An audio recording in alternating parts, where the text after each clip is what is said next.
జూబ్లీహిల్స్ ఎన్నికల ప్రచారంలో వనపర్తి ఎమ్మెల్యే మేఘారెడ్డి ప్రచారంలో పాల్గొన్నారు. ఎర్రగడ్డలో మేఘారెడ్డి ప్రచారాన్ని ముమ్మరం చేశారు.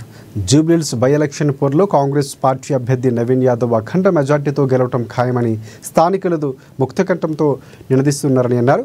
ఇక ఈ నేపథ్యంలో ఓల్డ్ ప్రేమ్నగర్ సుల్తాన్ నగర్లో ఇంటింటి ప్రచారం చేపట్టారు. ఆయన ఓట్ల అభ్యర్థన కోసం తమ దగ్గరికి వచ్చిన ఎమ్మెల్యేకు స్థానికులు ఘనంగా స్వాగతం పలికి తమ ఓటును కాంగ్రెస్ పార్టీకే వేసి నవీన్ యాదవ్ గారిని అఖండ మెజార్టీతో గెలిపిస్తామని భరోసా కల్పిస్తున్నారు.